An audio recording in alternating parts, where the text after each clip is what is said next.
Jesus Christ is the true identity of everyone. His name, forever and ever, is I am.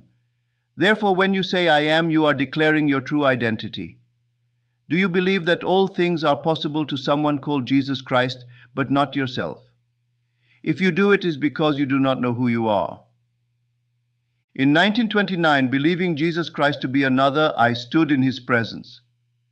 We embraced, and I became the infinite love that I beheld. For at that moment I was incorporated into his body and became one with the risen Lord. Scripture tells us, no one has ever seen God except his only Son, who is in the bosom of the Father. He has made him known. This is true, for 30 years later, God's only Son made himself known to me. When I was incorporated into the body of God, I thought I was Neville. But 30 years later, when David of biblical fame exploded from within and called me Father, I knew I was God.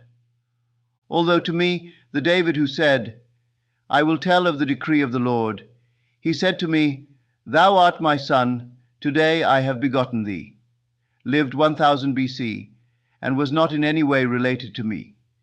Yet now I know the truth of the words. No one has ever seen God until he who is in the bosom of the Father makes him known. Only when my whole being exploded and God's son David appeared in the Spirit and called me Father did I know my true identity. Now I know from experience that I am Jesus Christ and that there is no other God, no other Savior. I also know that you and I came out of the body of the Lord Jesus Christ, and it is to that one body, one Spirit, one Lord, and God and Father of all, that we return via these experiences which take place within. Let me explain it in this manner. At the end of the 7th chapter of Luke, it is said that Jesus forgave a woman of her sins, at which time those who sat at the table with him said, Who is that who forgives sins? Then he went from village to village, teaching the good news of the kingdom of God. Mary Magdalene, Joanna, and Susanna went with him, providing for him out of their means. The scholars of the Great Interpreter's Bible, considered the most scholarly work as of the moment, made this observation regarding this passage, and I am quoting accurately. Jesus did not depend upon chance hospitality, but was supported by wealthy women. Can you believe that? They are speaking of the man who said, Whatever you desire, believe you have received it and you will, and all things are possible to him who believes. Yet we are asked to believe that. Jesus depended upon others. Why would these scholars say such a thing? Because they had not experienced Jesus Christ.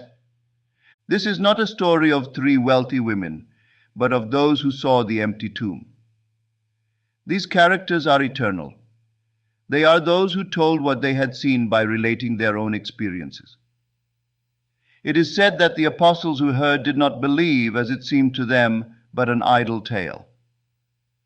This is followed by a story that the risen Lord walked with these women, and although they did not recognize him, he asked, What is it all about? And one replied, Do you not know they crucified the great prophet who was delivered into the hands of the elders and the authorities? Then he said, Is it not necessary that Christ should suffer these things and then come into his glory? And beginning with Moses in the law and all the prophets, he interpreted to them in all the scriptures the things concerning himself. Since it was late, they asked him to remain, and while seated at the table, he took bread, blessed, and broke it. As he handed it to them, they recognized him, and he vanished out of their sight. This is not a story of a man who, while dining, breaks a piece of bread. I am the bread of life. One day, like a seed bursting itself, the bread of life will erupt, and the plan of salvation contained within that seed will unfold from within. When the bread of life breaks in you, David will call you Father in the Spirit. Prior to this revelation, you will stand in the presence of the risen Lord, embraced and incorporated into his body. This incorporation is your baptism, for it is then that you are united. And remember, If you have been united with him in a death like his, you certainly shall be united with him in a resurrection like his. Notice the difference in tense. You have been united with him in death, and shall be united with him in resurrection. The seed has been broken and is breaking in all. You came out of yourself to enter this world, and you will return to yourself enriched by the experience. The word translated suffer in the sentence, "Is it not necessary that Christ should suffer these things and then come into his glory?" means to experience sensations. In order for you to experience sensations, you emptied yourself of your divine being and accepted the limitations of a slave. You committed yourself unto death to experience its sensations. Becoming one with death, you overcome it when you break this bread and are born from within. For unless this happens, you cannot enter the kingdom of God. When this happens, you will have lifted the Son of Man to the knowledge that I am he. Unless you know that, you will remain missing your goals and continue to die in your sins. There is no being talking to you from the outside, as Jesus Christ is not another. You and I fulfill everything said of him individually, because of our uniqueness. There is no one else like you, and you cannot be replaced in the kingdom of God. Although what I tell you seems like a wild, wild tale, it is true, for in my Father's house are many rooms. Were it not so, would I have told you that I go to prepare a place for you? And when I go, I will come again and receive you unto myself, that where I am, there you may be also. Now, the women mentioned in Luke's story are witnesses. You shall be my witness. I will take you into the Father's house, where I will instruct you and tell you who I am. I can take you no farther. You must find the Father in you, and this you will never do while looking at me as another. When you see me, you see the Father, but I am not the Father when you look at me. You will find the Father only when he is only begotten. Son David calls you Father. The Old Testament is a prophetic blueprint, and the New Testament interprets its prophecy. When this prophecy is experienced, it is so unlike what appears to be on the surface, for the Old Testament is simply a foreshadowing, an adumbration, in a not altogether conclusive or immediately evident way. When it happens in you, and it will, you will be born from above and discover God's Son, who reveals you as his Father. The temple of your spiritual body will be torn from top to bottom, and the Holy Ghost will descend upon you in bodily form as a dove. Then God's plan of salvation will have fulfilled itself in you. Men, thinking themselves so very good, are saying that Jesus was kept by wealthy women, and millions of people believe them.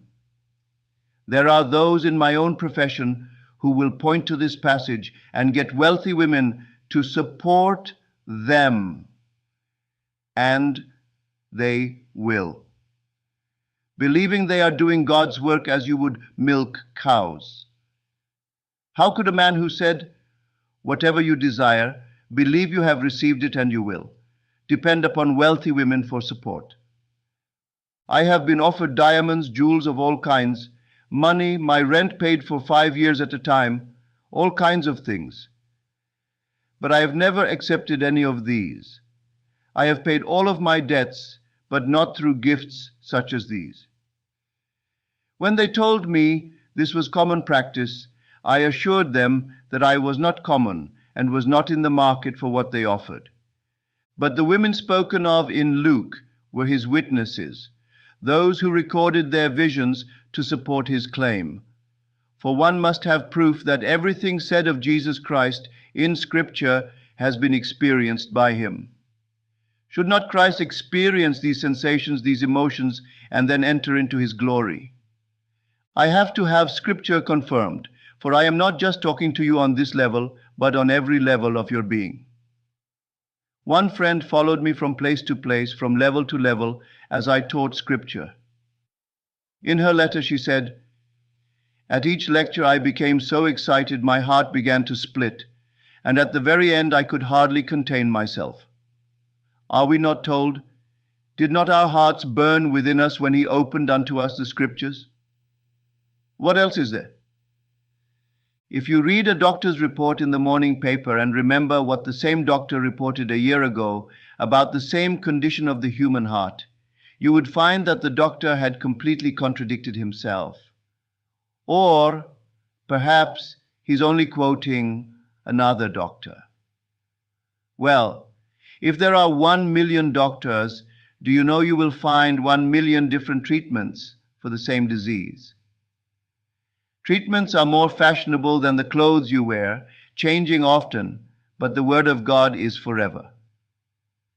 We are told, I am from above, you are from below, you are of this world, I am not of this world. If this is true, how can Scripture be secular? He is telling you that he belongs to an entirely different region, that he is from the skull, where he was buried in the beginning of time, and not from the womb of any woman who bears children into time. Everything you have ever done was done by Christ. He is your life, and without Jesus Christ in you, you could not breathe. Allowing everything to happen, he will experience it all as you. Believe every precept literally, for it will be fulfilled literally. Believe that all things are possible to you and that you are what you want to be. Persist in that assumption, and it will harden into fact. Having assumed the life you now live, no one can take it from you but yourself. You have the power to lay it down by no longer being conscious of it, and the power to pick it up again through consciousness. You are the cosmic Christ who nailed your power on humanity in 6 vortices as the 6-pointed Star of David. At the moment of sheer ecstasy, God began a good work in you, and he will bring it to completion as his predestined state unfolds from within. Now let us go into the silence.